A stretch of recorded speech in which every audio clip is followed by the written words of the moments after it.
तो आ गए आपके सामने लेकर मैथ का क्वेश्चन जो कि आपके एग्जाम में आना है। तो यही क्वेश्चन आपको एग्जाम में देखने को मिलेगा, जाके छाप दीजिएगा, ठीक है ना। तो पहले हम बना लेते हैं, सिर्फ डायरेक्ट आंसर टिक करने से मजा नहीं आएगा, तो थोड़ा सा आपको समझाते हैं चलते हैं और आपको बनाते चलते हैं। पहला सवाल देखिए क्या बोलता है। समीकरण दिया हुआ x प्लस वाई बराबर 14, x माइनस वाई बराबर 4, तो x और y का मान निकालना। बहुत ही एकदम बउआ वाला सवाल है। देखिए x प्लस वाई बराबर 14 दे दिया, x माइनस वाई बराबर 4 दे दिया। दोनों को क्या करेंगे, हल करेंगे विलोपन विधि से। तो यहाँ पे y y कट जाएगा, 2x बराबर 14 4 कितना हो जाएगा, 18 हो जाएगा, 2 9 18, x का मान कितना गया, 9 आ गया। ऑप्शन में देखिए x का मान कहाँ पे 9 है, यहाँ तो है नहीं, चलो तीनों में है। तो अब x का मान 9 आ गया ना, तो x का मान इसमें रख दो चाहे इसमें रख दो। तो चलो फर्स्ट में रखते हैं x का मान, समीकरण फर्स्ट में x जहाँ पे क्या लिखेंगे, 9 लिखेंगे प्लस y, और क्या 14 है, तो y बराबर क्या होगा, 14 माइनस 9, यानी कि कितना हो जाएगा, 5 हो जाएगा। तो 5 और 9 किसमें दिख रहा, यहाँ पे तो भाई तीन तीन ऑप्शन दे दिया, खतरनाक है। कौन मान प्राप्त था, x का मान 9 और y का वैल्यू 5। वाह क्या गजब का, यहाँ पे देखो, तो यहाँ पे देखो माइनस में है, गलत, यहाँ पे -5 है, गलत। पहला आंसर हमारा सही होगा, ठीक है। चलिए अगला सवाल क्या बोलता है। अंतर दिया, दो संख्याओं का अंतर जो है 26 है, उनमें से एक संख्या दूसरी संख्या का 3 गुना है। तो इसी से हम देखेंगे, दो संख्याओं का अंतर क्या 26 है, उनमें से एक संख्या दूसरी संख्या का 3 गुना, तो रैखिक समीकरण क्या होगा। देखिए हमको बना के चेक करना पड़ेगा कि कौन सा सवाल हमारा इस पैटर्न पे काम आ सकता है। दो संख्याओं का अंतर 26, तो अंतर में तो प्लस थोड़ी देखना हमको है, अंतर मतलब माइनस में, ये भी नहीं होगा। तो ये देखो दोनों अंतर 26 है। फिर क्या बोलता है, उनमें से एक संख्या दूसरी संख्या की 3 गुनी है। तो एक संख्या कौन मानते, देखो पहली संख्या ई है, दूसरी संख्या वाई है, तो मतलब एक संख्या दूसरी की, तो दूसरी कौन है, वाई है, इसकी 3 गुनी है। तो एक से बराबर 3y किसमें है, इसमें है। देखो ऑप्शन नंबर सी वाला हो गया राइट आंसर, ठीक है ना।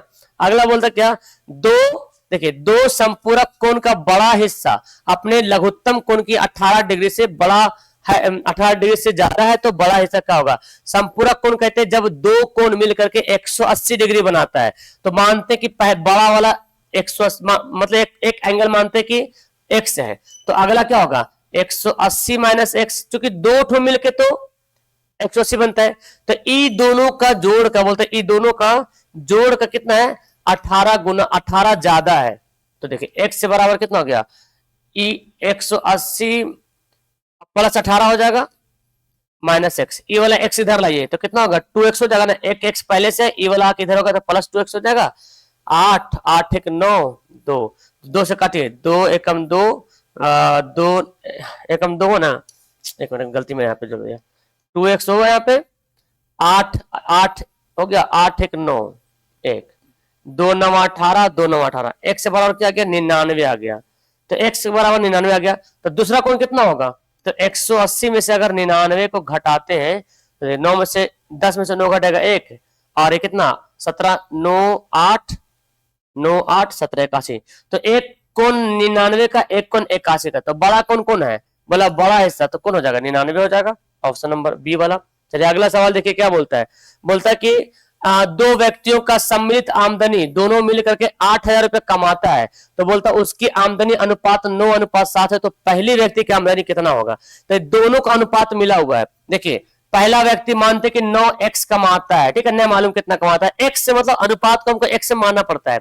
तो पहला व्यक्ति x के अनुपात में कमाता है और दूसरा व्यक्ति 7x के अनुपात में कमाता है। पहला व्यक्ति 9x के अनुपात, दूसरा व्यक्ति 7x के अनुपात, ये दोनों मिल करके कितना कमाता है, 8,000 कमाता है। कितना 8,000 कमाता है। तो 9 8 9 7 16 हो गया ना, 16x बराबर 8,000, तो 16 से डिवाइड कर दे, 16 5 80 यानी कि 500, एक से बराबर कितना गया 500 रुपया हो गया। तो आप सबसे गुना कर देंगे है ना 500, तो बोलता पहले व्यक्ति ना, पहले व्यक्ति का, तो पहले व्यक्ति को 9 है ना, तो 9 को गुना कर देंगे 500 से, तो 9 5 4500, 9 5 4500, कितना आ गया देखिए ऑप्शन नंबर बी सी आ गया हमारा राइट आंसर आ गया ऑप्शन नंबर सी। चलिए दिख रहा है आपको यहाँ पे, इधर करते हैं। देखिए अगला सवाल क्या बोलता है, ये तो तुम्हारा हलवा वाला सवाल है। बोलता है कि अद्वितीय हल है, मतलब जिसका केवल एक हल है। अद्वितीय हल मतलब क्या होता है, जिसका केवल एक हल होता है। तो एक हल कब होगा, जब पहले बार बराबर होगा a1/a2 b1/b2 not equal to c1/c2 है ना, a1/a2 not equal to b1/b2, तभी होगा अद्वितीय हल। अगला देखिए क्या बोलता है, समकोण त्रिभुज की सबसे बड़ी भुजा क्या कहते हैं। समकोण त्रिभुज अगर बनाते थे यहाँ पे, तो सबसे बड़ी भुजा ये वाला है, ये ना है, तो इसको क्या बोलते हैं, इसको बोलते हैं कर्ण बोलते हैं। क्या बोलते हैं इसको, कर्ण बोलते हैं। ओके, आगे सवाल बोलते क्या, sine theta into cosec theta, direct formula होता है। Sine theta into cosec theta का फॉर्मूला क्या होता है, 1 होता है। ऑप्शन नंबर सी हो जाएगा, ये डायरेक्ट फॉर्मूला सवाल पूछ लिया। ठीक है, अब देखिए यहाँ पे थोड़ा बनाना पड़ेगा आपको। यहाँ पे बोला कॉस थीटा बराबर 21/29, तो साइन थीटा का मान क्या होगा। तो चलिए कॉस थीटा बराबर दे दे 21/29, तो कॉस बराबर क्या होता है, लंब बटे नहीं आधार बटे ना, आधार बटे कर्ण, क्या होता है, आधार बटे कर्ण होता है। तो लंब निकालना पड़ेगा, कैसे निकालेंगे, 29 का स्क्वायर माइनस 21 का स्क्वायर। तो इसको तुम बनाओगे ना, इसको बनाओगे, बनाने के बाद आएगा कितना 400, मतलब आपको ना आंसर इसका 20 आएगा। बनाओ इसको, 20 आंसर आ जाएगा। इसका स्क्वायर निकाल घटा उठा करो, 20 आएगा। बोलता है साइन का मान निकालिए, तो साइन थीटा क्या होता है, साइन थीटा बराबर लंब बटे कर्ण। लंब कितना निकाले तो 20, कर्ण कितना दिया था 29, तो 20/29 कहां गया देखिए। ठीक है, साइन बराबर लंब बटे कर्ण होता है ना। चलिए नेक्स्ट सवाल देखिए, समकोण त्रिभुज में कर्ण और जो भुजा मिलकर निर्देश कोण बनाती है, उसको क्या कहते हैं, उसको बोलेंगे आधार। ओके, क्या बोलेंगे, उसको आधार बोलेंगे। नेक्स्ट सवाल देख लीजिए, सवाल बोलता है साइन थीटा कॉस थीटा कब बराबर होता है। साइन थीटा कॉस थीटा कब बराबर होगा बताइए, जब साइन भी 45 और कॉस भी 45 होता है। जब साइन भी 45 डिग्री, साइन 45 का मान 1/√2, कॉस 45 का मान 1/√2, तभी बराबर होगा। चलिए तभी ये दोनों बराबर हो सकता है। देखिए डायरेक्ट फॉर्मूला पूछता है कॉसेक 90 माइनस थीटा क्या होगा, तो कॉसेक 90 माइनस थीटा क्या हो जाएगा, कॉसेक 90 माइनस थीटा ना, तो सेक थीटा हो जाएगा, क्या हो जाएगा, सेक थीटा हो जाएगा, राइट आंसर। नेक्स्ट सवाल देखिए डायरेक्ट, ये भी देखो समझो फॉर्मूला ही है, साइन 18 बटे साइन 72। तो क्या करेंगे, इसको बनाने का तरीका मालूम है कि किसी एक को करेंगे बराबर।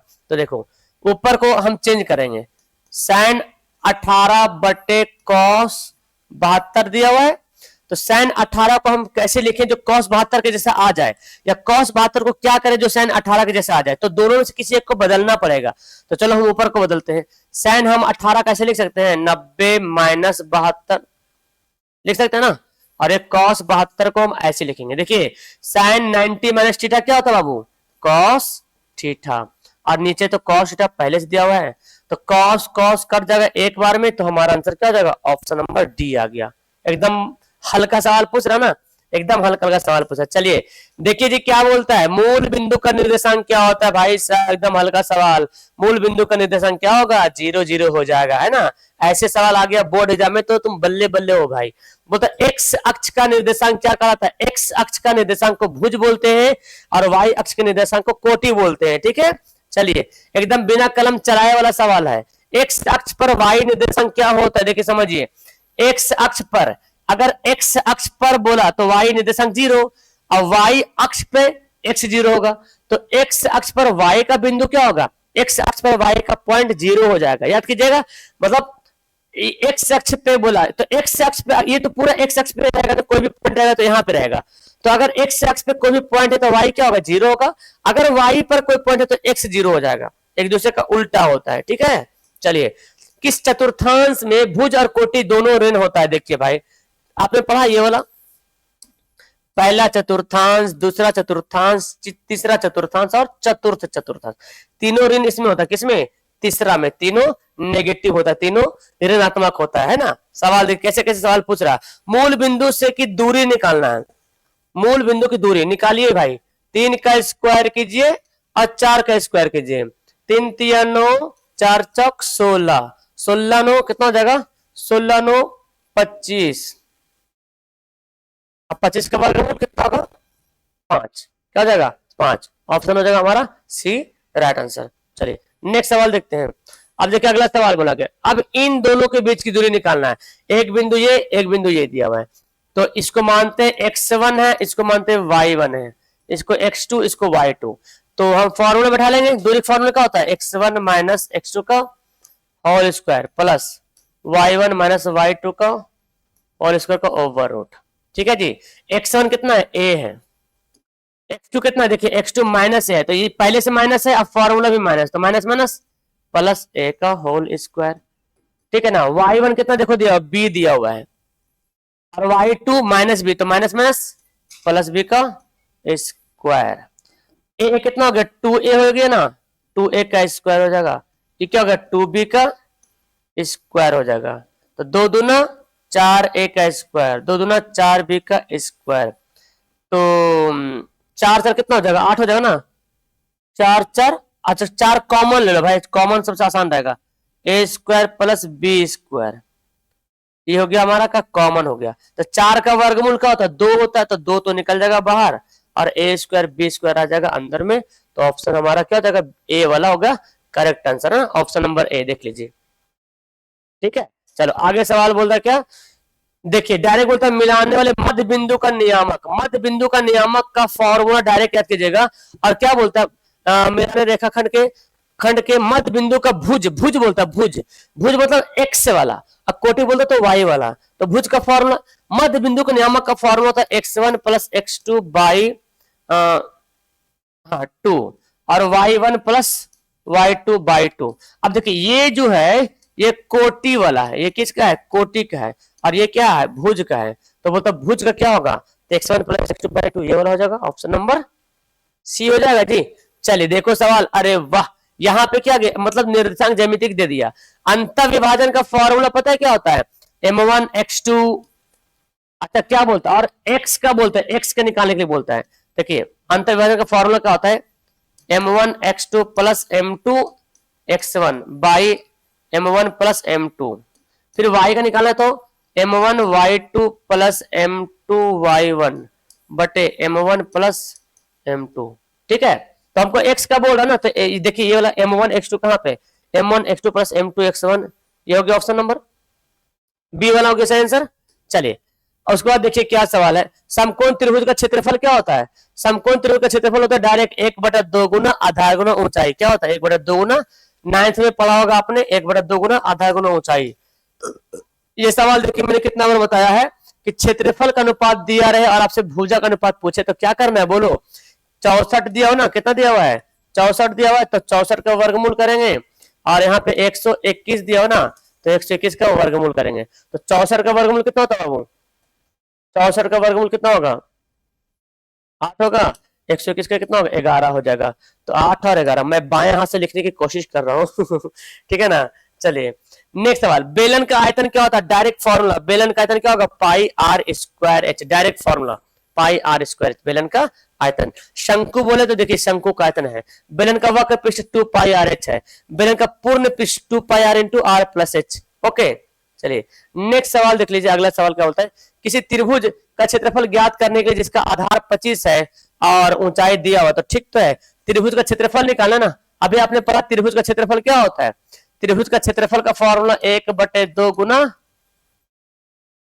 आधार गुना ऊंचाई, ये होता है ना जी त्रिभुज का क्षेत्रफल। तो 1/2, आधार कितना है, देखिए आधार है 25 और ऊंचाई कितना है 10.8।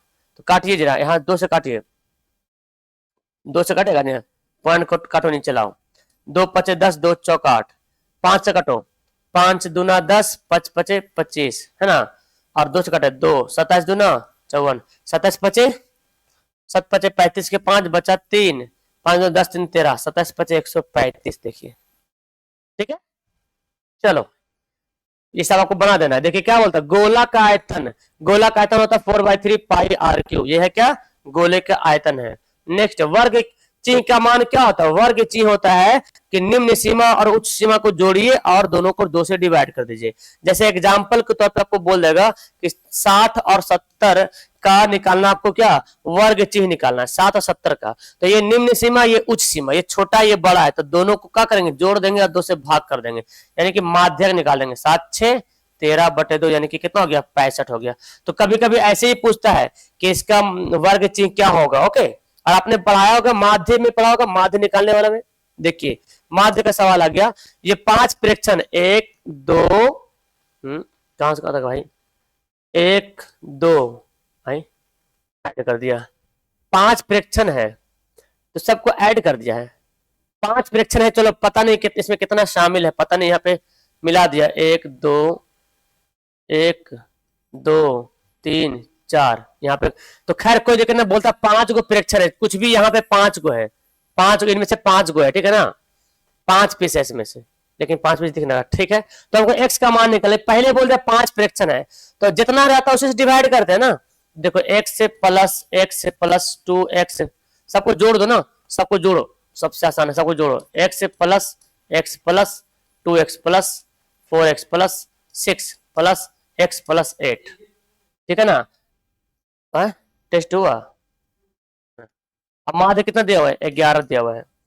तो देखो जोड़ो, एक 2x हो गया, 2 4x हो गया, 4 4 8x हो गया, 8 1 9x हो गया, 9x हो गया। और यहाँ पे देखो 8 6 14, आई 11 5 55, 9x बराबर 55 में से 14 का होगा, घट जाएगा, कितना गया, 5 में से 4 घटेगा 1, और ये 5 में से 4 घटेगा, 5 में से घटेगा 4, यहाँ तो ऑप्शन ही नहीं आ रहा भाई, x बराबर 41/9 आ रहा है ना। देखो इसका मान ऐसे निकालना पड़ता है, यहाँ पे तो दे ही नहीं रहा, 4 पीस दे रहा। अगर मैं देखूं कि अगर ई वाला एक है और इसको मैं लेता हूँ 2, इसको मैं लेता हूँ 3, इसको 4 ही पीस है, तो अगर 4 करके निकाले, 5 दे रहा ना यहाँ पे, बोला तो 4 होगा मेरे ख्याल से, 4 करके निकाले, 4 करके निकालेंगे तो यहाँ पे पहले मैं चेक करता हूँ, कहाँ गया मेरा पेन, 4 करके निकालते हैं, देखते हैं, अगर यहाँ पे 4 करते हैं तो 11 चौके क्या होगा, 44 हो जाएगा, 44 में से 14 घट जाएगा, तो कितना आ गया भाई, 0 हो गया। अरे फिर भी 9 से फिर भी नहीं कटेगा ना, फिर भी नहीं कटेगा, तो ये तो मेरे ख्याल से गड़बड़ लग रहा भाई, यहाँ पे गड़बड़ लग रहा है यहाँ पे सवाल में, क्योंकि 5 बोल रहा तो 4 1 2 आई तो पूरा प्लस कर दिया है ना। चलो एग्जाम में ऐसा नहीं रहेगा, बोर्ड एग्जाम में ऐसा सवाल नहीं रहेगा, मतलब ऐसा गलती का सवाल नहीं रहेगा। केंद्रीय प्रवृत्ति के माप कौन नहीं है, तो देखिए यहाँ पे परिसर माध्य होता है, माध्यिका बहुलक ये सब होता है, परिसर नहीं होता। ओके, ऑप्शन नंबर डी वाला। किसका मान आलेख की सहायता से नहीं निकाल सकते, आलेख मतलब ग्राफ की सहायता से, तो माध्य को हम ग्राफ की सहायता से ज्ञात नहीं कर सकते, ठीक है। चलिए, और मेरे ख्याल से अंतिम सवाल होगा यहाँ पे, संचयी बारंबारता सारणी का उपयोग जो है निर्धारित करने में होता है, क्या होता है, संचयी बारंबारता सारणी का उपयोग करते हैं, किसके, संचयी बारंबारता सारणी, संचयी बारंबारता किसमें निकालते हैं, संचयी बारंबारता किसमें निकालते हैं, माध्यिका में निकालते हैं ना जी। संचयी बारंबारता वर्ग अंतराल दिया जाता है, बारंबारता दिया जाता है, संचयी बारंबारता किसमें निकालते हैं, माध्यिका में निकालते हैं। तो ये आपका 30 सवाल था। ओके, जाके एग्जाम में छाप के आ जाइएगा, मेरे ख्याल से यही सवाल रहेगा। ओके ठीक है, तो लास्ट करते वीडियो को, नीचे कमेंट कीजिएगा आपने कितना सही बनाया। Okay, bye.